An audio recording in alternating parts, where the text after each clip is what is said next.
जय हिंद दोस्तों। आज मैं आपके लिए जो है हिस्ट्री में जो है सिंधु सभ्यता का मोस्ट 15 इंपॉर्टेंट क्वेश्चन लेके आया हूँ। और वैसे जो भी बच्चे आप जो बीपीएससी का जो है टीचर का एग्जाम देने वाले हैं उसका सिलेबस आप सभी ने देख लिया होगा। उसमें जनरल स्टडी का जो अच्छा खासा पोर्शन रहेगा जिसमें से आपको हिस्ट्री से भी जो अच्छे सारे क्वेश्चन पूछे जाएंगे। और भी अदर कई एग्जाम जैसे बिहार पुलिस हो गया या सब इंस्पेक्टर हो गया, दरोगा का हो गया, अदर स्टेट का पुलिस का हो गया, इस सब का एग्जाम जो देने वाले बच्चे हैं उसमें जो है इस हिस्ट्री से जो अच्छे सारे क्वेश्चन आते हैं। इसमें सिंधु सभ्यता एक ऐसा टॉपिक है जिसमें से एक न एक या दो क्वेश्चन जरूर आते हैं। इसलिए मैं सिंधु सभ्यता का आज 15 इंपॉर्टेंट क्वेश्चन लेके आया हूँ और मैं इस क्लास में आपको जो क्वेश्चन रटवाऊंगा नहीं, समझाऊंगा और ऐसे समझाऊंगा कि आपको लॉन्ग टाइम तक याद रहे, आपको रटने की जरूरत न पड़े। तो पहला क्वेश्चन आपके यहाँ पर देखिए। पहला क्वेश्चन क्या कहता है, 1944 में भारतीय पुरातत्व सर्वेक्षण के महानिदेशक के रूप में किसने पदभार संभाला और हड़प्पा की खुदाई का जिम्मा लिया। देखिए, हड़प्पा या सिंधु सभ्यता दोनों एक ही था। मैंने सिंधु सभ्यता के ऊपर ऑलरेडी वीडियो बना दिया है, तो जो बच्चे उसको नहीं देखे वो भी देख ले। तो क्वेश्चन यहाँ पर हम लोग समझते हैं। देखिए, सबसे पहले मैंने आपको क्लास में पहले समझाया था कि देखिए सबसे पहले 1826 ईस्वी में चार्ल्स मेसन नाम का एक व्यक्ति था। कौन? Charles mason. इस चार्ल्स मेसन ने सबसे पहले 1826 ईस्वी में इस हड़प्पा सभ्यता के बारे में बताया था, लेकिन इसने इसके बारे में कुछ विशेष जानकारी नहीं दिया। सिर्फ ऐसे बोला था कि हाँ एक ऐसा लोकेशन है, यहाँ पर लगता है कोई सभ्यता है, लेकिन इसके बारे में इसने कुछ विशेष जानकारी नहीं दिया। उसके बाद आता है आपको 1921 ईस्वी में। 1921 ईस्वी में जो है सर जॉन मार्शल। कौन? Sir John Marshall. ये सर जॉन मार्शल जो है उस समय 1921 ईस्वी में भारतीय पुरातात्विक सर्वेक्षण विभाग का अध्यक्ष था। 1921 ईस्वी में सर जॉन मार्शल को जो है हड़प्पा के खुदाई का जिम्मा सौंपा गया और फिर सर जॉन मार्शल ने जो है दयाराम साहनी को बुलवाकर, जो खुदाई करता था दयाराम साहनी को, इस दयाराम साहनी को बुलाकर जो है सबसे पहले जो है हड़प्पा की खुदाई करवाया था। लेकिन क्वेश्चन यहाँ पर 1944 में पूछ रहा है कि 1944 में भारतीय पुरातात्विक सर्वेक्षण विभाग का अध्यक्ष कौन था जिसको जो है हड़प्पा की खुदाई का जिम्मेदारी सौंपा गया था। तो 1944 ईस्वी में जो है रैम व्हीलर को, इस रैम व्हीलर को जो है भारतीय पुरातत्व सर्वेक्षण के महानिदेशक के रूप में इसको नियुक्त किया गया था और हड़प्पा की खुदाई का जिम्मेदारी सौंपा गया था। तो इसका आंसर हो जाएगा डी। लेकिन यहाँ पर डी तो हो गया, लेकिन कभी कभी एग्जाम देखिए इसका लिखा हुआ हिंदी में लिखा हुआ रैम व्हीलर, तो कभी कभी एग्जाम में क्या होगा कि इंग्लिश में लिख देगा REM रेम व्हीलर। तो बच्चे तो यहाँ मान देंगे कि REM रेम व्हीलर इसका आंसर हो जाएगा। लेकिन कभी कभी एग्जाम में क्या होता है, कभी कभी एग्जाम में क्या होगा कि इसका पूरा नाम लिख देगा। तो इसका पूरा नाम क्या होता है? R से हो जाता है रोबोट, E से हो जाएगा एरिक और M से हो जाएगा मार्टिमर। तो इसका जो पूरा नाम था मैं यहाँ पे ले लेता हूँ, रोबर्ट एरिक मार्टिमर। क्या था इसका पूरा नाम? Robert Eric Mortimer. तो इसका सही आंसर क्या हो जाएगा? Option number D. Option number D. तो ये सबको छोटे छोटे बात को आप याद रखिएगा। नेक्स्ट क्वेश्चन हमारा क्या कहता है? नेक्स्ट क्वेश्चन कह रहा है कि भारत का इतिहास सिंधु घाटी सभ्यता के जन्म से शुरू होता है जो लगभग डैश ईस्वी में जो अस्तित्व में आई थी। यानी देखिए क्वेश्चन कहने का मतलब ये हो गया कि जब तक देखिए सिंधु सभ्यता का जब तक खोज नहीं हुआ था तो सबसे उस समय तक जो है भारत की सबसे जो पुरानी सभ्यता जो है वो वैदिक सभ्यता को माना जाता था। किसको? वैदिक सभ्यता को। यानी जब तक सिंधु सभ्यता का खोज तो मैंने आपको बताया कि 1921 ईस्वी में जो हुआ था, लेकिन 1921 ईस्वी से पहले तक जो इस वैदिक सभ्यता को जो है भारत की सबसे पुरानी सभ्यता मानी जाती थी। और इस मैंने आपको पहले एग्जाम में बताया, पहले वाले वीडियो में बताया था जब मैं वैदिक सभ्यता पढ़ाया था, तो वैदिक सभ्यता का जो टाइम पीरियड था आपको 1500 BC से जो है 600 BC तक इसका टाइम पीरियड था। लेकिन जब 1921 ईस्वी में जब सिंधु सभ्यता का खोज हो जाता है तब जाके पता लगता है कि ओ भैया इस वैदिक सभ्यता से पहले भी भारत में एक सभ्यता थी जिसका नाम है सिंधु सभ्यता।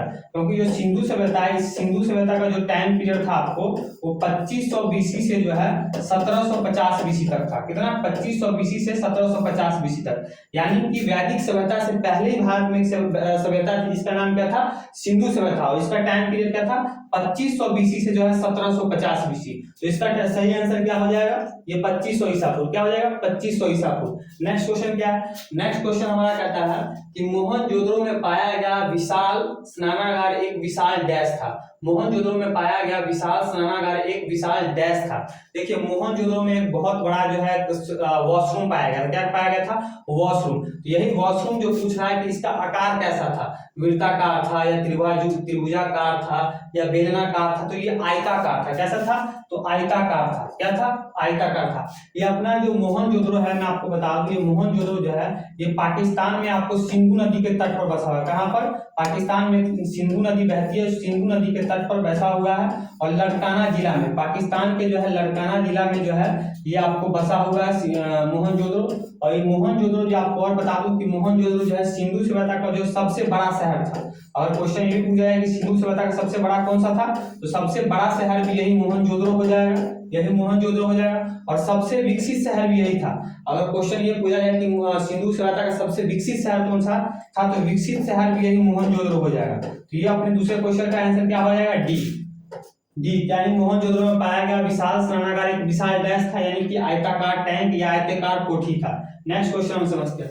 नेक्स्ट क्वेश्चन क्या कह रहा है कि सिंधु घाटी सभ्यता के किस शहर का शाब्दिक अर्थ मृतकों का टीला होता है? सिंधु घाटी सभ्यता के किस शहर का शाब्दिक अर्थ मृतकों का टीला होता है? देखिए सिंधु घाटी, मोहनजोदड़ो का अर्थ जो है मृतकों का टीला होता है। देखिए मोहनजोदड़ो का जो है सिंधी भाषा में अर्थ जो है मृतकों का टीला होता है। देखिए जब मोहनजोदड़ो की खुदाई होती है तो वहां से जो है बहुत बड़ी मात्रा में जो है लाशों का ढेर मिलता है, जिस कारण जो है इसको मृतकों का टीला कहा जाता है। क्या कहा जाता है? मृतकों का टीला। यहाँ पर जो है लाशों का बहुत सारा, जब इसकी खुदाई होती है तो यहाँ जो है लाशों का बहुत सारा ढेर मिलता है। इस कारण जो है मोहनजोदड़ो को जो है क्या कहा, मोहनजोदड़ो का शाब्दिक अर्थ क्या होता है?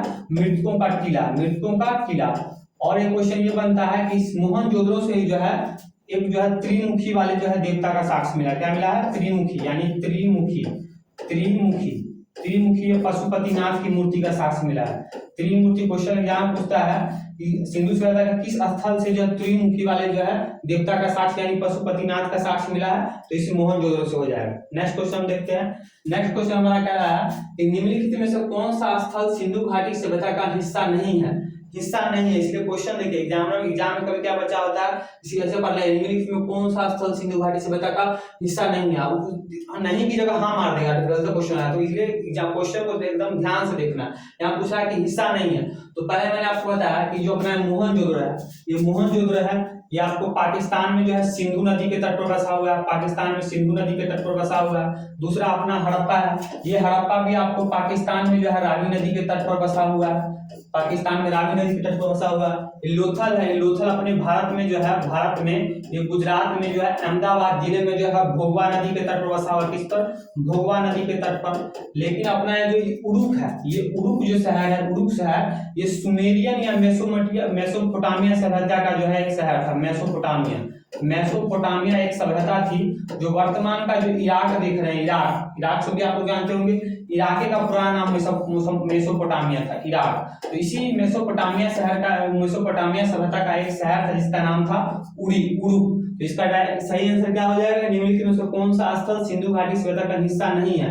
तो बाकी के तीन तो सिंधु घाटी सभ्यता का हिस्सा है, लेकिन उरुक जो है ये मेसोपोटामिया सभ्यता यानी सुमेरियन सभ्यता का एक शहर था, इसलिए इसका आंसर क्या हो जाएगा? Option number D. Next question हम देखते हैं। नेक्स्ट क्वेश्चन हमारा क्या है कि सिंधु घाटी सभ्यता के निम्न में से किस स्थल को सबसे पहले खोजा गया था? तो मैंने अभी जस्ट आपको पहले बताया कि 1921 ईस्वी में सर जॉन मार्शल ने जो है दयाराम साहनी को बुलाकर जो है सबसे पहले हड़प्पा की खुदाई करवाया था। किसको? हड़प्पा की खुदाई। और सबसे पहले सिंधु सभ्यता में जो है सबसे पहले हड़प्पा की खुदाई हुई, जिस कारण जो है इस सिंधु घाटी सभ्यता को जो है हड़प्पा सभ्यता भी कहा जाता है। तो इसलिए दोनों सभ्यता एक ही है, इसलिए कोई कंफ्यूज नहीं होना है हड़प्पा सभ्यता और सिंधु सभ्यता में। सबसे पहले जो 1921 ईस्वी में जो है सर जॉन मार्शल ने जो है दयाराम साहनी को बुलाकर जो है हड़प्पा की खुदाई करवाया था। किसकी? हड़प्पा की खुदाई। और सबसे पहले जो हड़प्पा की खुदाई हुई, इसी कारण सिंधु घाटी सभ्यता को जो है हड़प्पा सभ्यता भी कहा जाता है। और सिंधु घाटी सभ्यता इसको क्यों कहा जाता है? सिंधु घाटी सभ्यता इसलिए कहा जाता है कि सिंधु घाटी सभ्यता के अधिकांश शहर जो मिले हैं वो चीन से आने वाली नदी सिंधु नदी, इस सिंधु नदी के तट पर मिले हैं, या फिर और कोई नदी के किनारे भी अगर कोई शहर मिला है तो वो शहर नदी जो है कहीं ना कहीं आके जो है सिंधु नदी में ही मिल जाती थी। इस कारण जो है इस सभ्यता का नाम सिंधु घाटी सभ्यता पड़ा है। तो क्वेश्चन हमारा पूछा है कि सिंधु घाटी सभ्यता के निम्न में से किस स्थल को सबसे पहले खोजा गया था? तो सबसे पहले 1921 ईस्वी में जो हड़प्पा को खोजा गया था, और 1922 ईस्वी में जो है रखाल दास बनर्जी द्वारा जो है मोहनजोदड़ो को खोजा गया था। तो इसका सही आंसर क्या हो जाएगा? Option number B. Next question हम देखते हैं। नेक्स्ट क्वेश्चन हमारा कह रहा है कि हड़प्पा सभ्यता के मूलों पर निम्नलिखित में से कौन सा पशु अक्सर देखा जाता था। क्वेश्चन ये पूछा है कि जो हड़प्पा सभ्यता की जो मोहरें होती थी उस पर कौन सा पशु जो है पशु का चिन्ह होता था। देखिए हड़प्पा सभ्यता की मोहरों पर आपको जो है हाथी हो गया, बाघ हो गया, बकरी हो गया, गेंडा हो गया और बैल हो गया। ये सभी पशु का जो है आपको चिन्ह हुआ करता था। किसका? हाथी, बाघ, बकरी, गेंडा, बैल। इसमें ऑप्शन में क्या दिया हुआ है? बैल, शेर, लोमड़ी और हिरण। तो इसका सही आंसर क्या हो जाएगा? बैल। यानी हड़प्पा सभ्यता के मोहरों पर निम्नलिखित में से कौन सा पशु अक्सर देखा जाता था? तो बैल को देखा जाता था। और इस हड़प्पा सभ्यता को जो आपको जो मोहरे मिला है, आपको जो ये अपना मेसोपोटामिया वाला जो क्षेत्र है, यानी मिडिल ईस्ट वाला जो क्षेत्र है, मध्य एशिया वाला, वहां पर एक उमा और उरू शहर है। कौन सा? उमा और उरू। उस उमा और उरू शहर में भी यहाँ की मोहरे देखने को मिला है। जो मोहरों का प्रयोग इस सिंधु घाटी सभ्यता में होता था, वैसे मोहरे जो है इस उमा और उरू शहर में भी देखने को मिला है, जो इस बात का साक्ष्य है कि सिंधु घाटी सभ्यता का व्यापार जो है मध्य एशिया से होता था। बात समझ गए? इसका क्वेश्चन क्या था कि हड़प्पा सभ्यता के मोहरों पर निम्नलिखित में से कौन सा पशु अक्सर देखा जाता था? तो इसका आंसर हो जाएगा बैल। कौन सा? बैल। नेक्स्ट क्वेश्चन देखते हैं। नेक्स्ट क्वेश्चन हमारा ये कह रहा है कि हड़प्पा के लोग निम्नलिखित भगवान में से किसकी पूजा नहीं करते थे? किसकी करते थे वो नहीं पूछा है कि हड़प्पा के लोग निम्नलिखित भगवान में से किसकी पूजा नहीं करते थे। देखिए हड़प्पा के लोग मेनली जो है प्रकृति की पूजा करते थे। किसकी? प्रकृति की पूजा करते थे। आज भी देख सकते हैं कि हिंदू धर्म में हम लोग जो है मेनली प्रकृति की पूजा करते हैं। उसी प्रकार ये सिंधु सभ्यता के लोग जो थे मेनली जो है प्रकृति की पूजा करते थे। ये लोग आपको हो गया पशु हो गया, पशु की पूजा, पक्षी की पूजा, सांप की पूजा, जल की पूजा, अग्नि की पूजा, जो पूजा आज हम करते हैं वही पूजा ये लोग भी करते थे। ये लोग जो मेनली प्रकृति की पूजा करते थे, पशु, पक्षी, जल, अग्नि। इसका सही आंसर क्या हो जाएगा? पशु। पशु में यहाँ पर देखिए, और पशु कहाँ गया भाई? पशु में देखिए यहाँ पर कबूतर हो गया। इसका सही आंसर क्या हो जाएगा?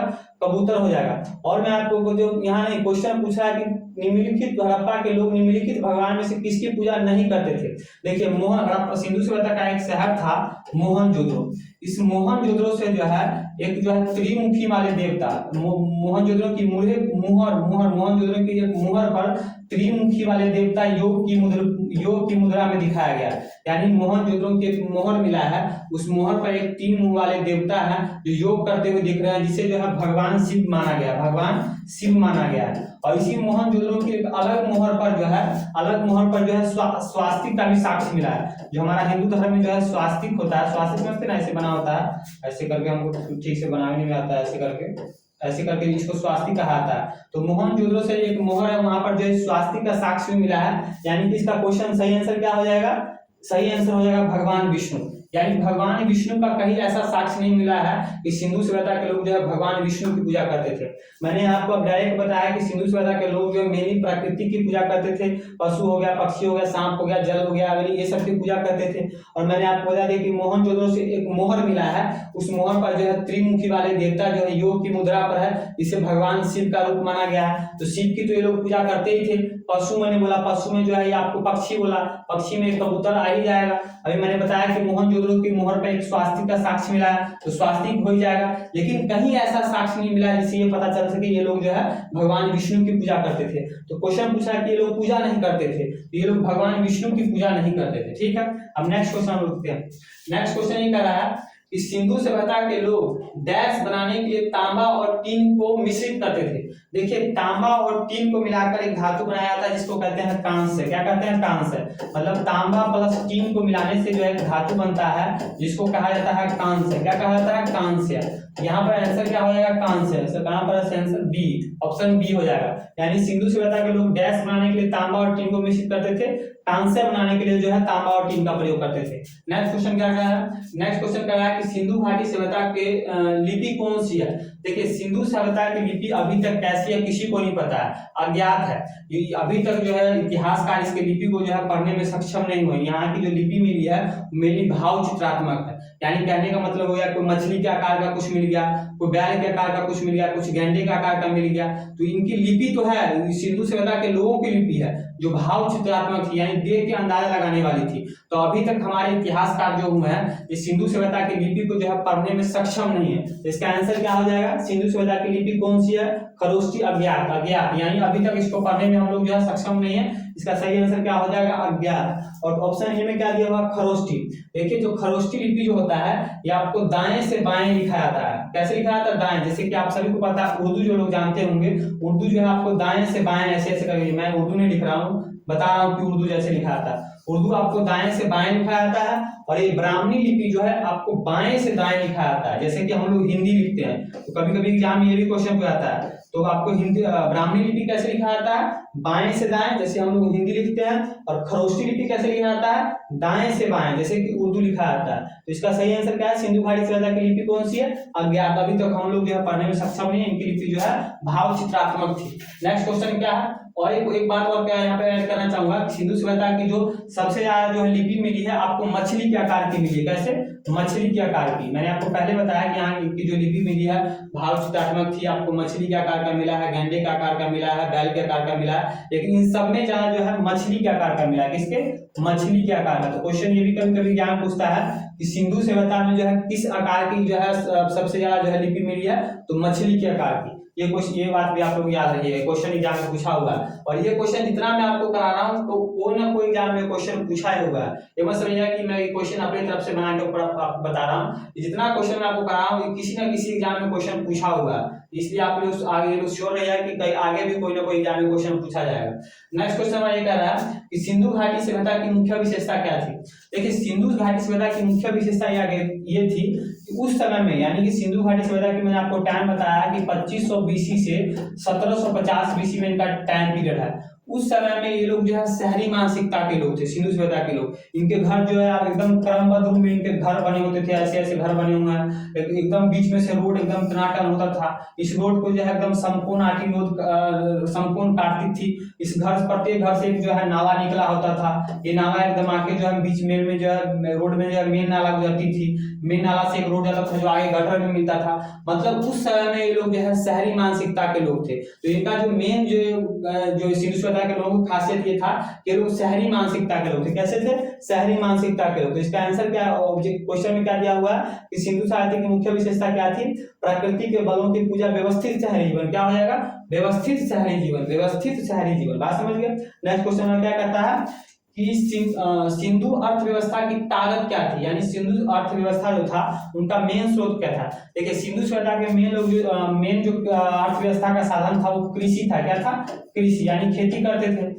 खेती करते थे। खेती में ये लोग जो आपको लकड़ी से बने हल का प्रयोग करते थे। किसका, लकड़ी से बने का, लकड़ी से हले बन का प्रयोग इसलिए करते थे क्योंकि सिंधु सभ्यता के लोग जो है लोहे से अपरिचित थे। ये लोग को लोहे के बारे में जानकारी नहीं था, इसलिए लोग जो है लकड़ी से बने हल का प्रयोग करते थे। लोग जो है गेहूं और जौ इनका जो है मुख्य फसल था। गेहूं और जौ जो इनका मुख्य फसल था। और कृषि जो है बहुत अधिक मात्रा में होता था, जिस कारण ये लोग अपना पेट भी भर लेते थे और इनके पास जो है बहुत मात्रा में जो अनाज बच भी जाता था, जिस अनाज को ये लोग जो है व्यापार भी करते थे। व्यापार वाणिज्य भी इनके जो है समय में अच्छा खासा होता था। इसका क्वेश्चन क्या हो जाएगा, सिंधु अर्थव्यवस्था की मुख्य ताकत क्या थी, कृषि। क्या थी, कृषि। व्यापार भी था लेकिन व्यापार उस लेवल पे नहीं था जिस लेवल पर जो है कृषि होता था। इसका सही आंसर क्या हो जाएगा, कृषि हो जाएगा।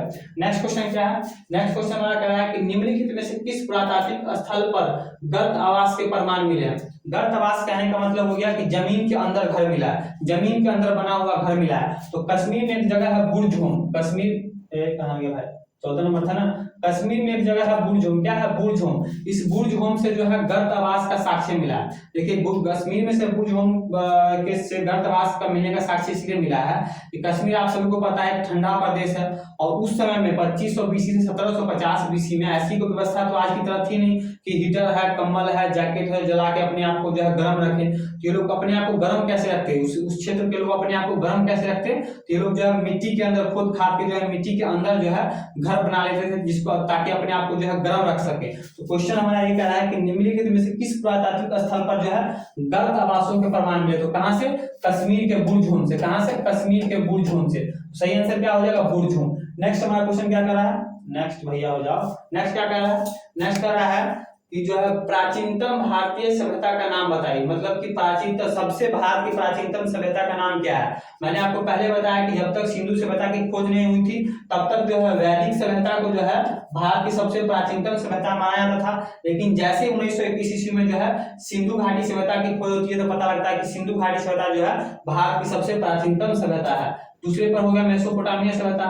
ये आपको पता है कि वर्तमान में इराक का उसी का नाम मेसोपोटामिया था। वहीं पर जो है आपको मेसोपोटामिया नामक सभ्यता था। मिस्र को तो आप लोग जानते हैं, मिस्र की सभ्यता। प्राचीनतम भारतीय सभ्यता का सबसे कौन हो जाएगा? सिंधु घाटी की सभ्यता। मच्छर सब चल के इसको चला रहा है। आगे क्या है कि निम्नलिखित में से कौन सी धातु हड़प्पा सभ्यता में नहीं पाई गई थी? यानी पूछ रहा है कि चार ऑप्शन दिया गया है, सोना, तांबा, चांदी, लोहा। इस चारों में से कौन सा ऐसा धातु है जिससे जो है सिंधु सभ्यता के लोग जो है अपरिचित थे? इससे पहले मैंने आपको बताया कि सिंधु सभ्यता के लोग जो है लोहे से अपरिचित थे। इस लोहे की खोज जो है उत्तर वैदिक काल में जो है जाके होती है। मतलब उत्तर वैदिक के काल में जाके लोग जो है 1000 से जो है 600 बीसी में उत्तर वैदिक के काल जो है लोहे से परिचित होते हैं। लेकिन उससे पहले जो है सिंधु सभ्यता के लोग जो है लोहे से अपरिचित थे। ये लोग जो है सोना को जानते थे कि सोना क्या होता है, चांदी को जानते थे कि चांदी क्या होता है, तांबा को जानते थे तांबा क्या होता है। लेकिन ये लोग जो है लोहे के बारे में लोगों को कोई जानकारी नहीं थी। लोहे की खोज जो है उत्तर वैदिक काल में जाकर होती है। तो आज मैंने जो आपको 15 का 15 क्वेश्चन करवा दिया। सिंधु सभ्यता का बहुत ही इंपॉर्टेंट क्वेश्चन है, इसलिए आप इसको क्वेश्चन देख लीजिएगा। और जो बच्चे अभी जैसे कि आपको बीपीएससी हो गया, बीपीएससी में टीचर का एग्जाम होने वाला है, उसमें भी इससे जो क्वेश्चन आएगा ही आएगा। चाहे आपको बिहार पुलिस हो गया या बिहार सब इंस्पेक्टर दरोगा का हो गया या अदर कोई भी जो कॉम्पिटिटिव जिसमें आपको ऑब्जेक्टिव क्वेश्चन आता है उसमें के लिए बहुत ही इंपॉर्टेंट क्वेश्चन है। तो आप लोग बताइए कैसा वीडियो लगा, आपको समझ में आया कि नहीं आया। अगर आप लोग सोचते हैं कि इसमें कुछ और सुधार किया जाए तो वो भी आप कमेंट करके जो है बता सकते हैं। तो आज के लिए इतना ही। हम नेक्स्ट वीडियो में फिर जो है कुछ ना कुछ नया लेके आएंगे। तब तक के लिए जय हिंद।